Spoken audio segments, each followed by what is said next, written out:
അസ്സലാമു അലൈക്കും വറഹ്മത്തുള്ളാഹി വബറകാതുഹു.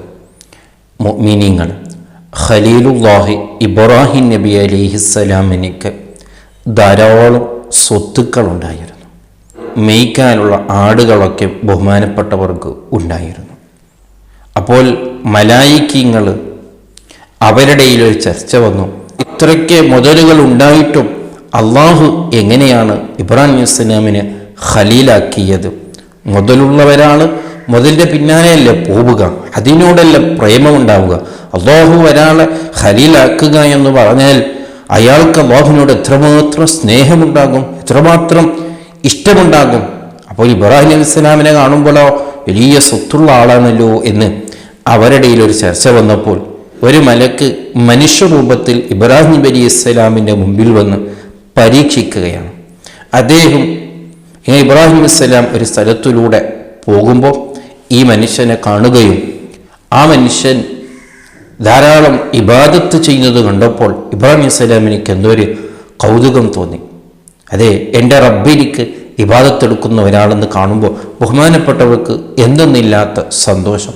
എന്ന് മാത്രമല്ല, ആ മലക്ക്, ആ മനുഷ്യരൂപത്തുള്ള മലക്ക് പ്രത്യേകമായ ഒരു ദിക്ർ അല്ലാഹുവിനെ വേണ്ടി ചൊല്ലിക്കൊണ്ടിരിക്കുകയാണ്. ഇത് കേട്ടപ്പോൾ ഇബ്രാഹിം നബി അലൈഹിസ്സലാമിന് വല്ലാത്ത സന്തോഷമായി. ആ സമയത്ത് തന്നെ ഇബ്രാഹിം നബി അലൈഹിസ്സലാം തൻ്റെ കയ്യിലുള്ള ആടുകളൊക്കെയും അദ്ദേഹത്തിനേക്ക് കൊടുക്കുകയാണ്.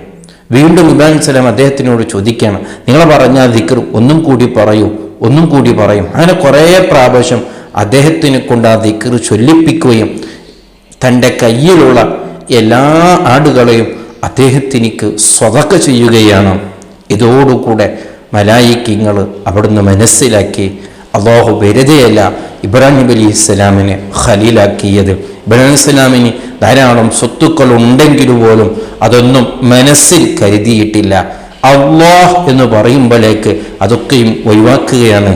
അള്ളാഹുവിൻ്റെ മുമ്പിൽ അതൊന്നും ഇബ്രാഹിം അലൈഹിസ്സലാമിന് ഒരു പ്രശ്നവുമല്ല, എന്തു നഷ്ടപ്പെട്ടാലും വിഷയമല്ല. കേവലം ഒരു ദിക്ർ ചൊല്ലിയവന് തൻ്റെ സ്വത്തുക്കളൊക്കെ കൊടുക്കുക എന്ന് പറയുമ്പോൾ അത് ചെറിയ വിഷയമൊന്നുമല്ലല്ലോ.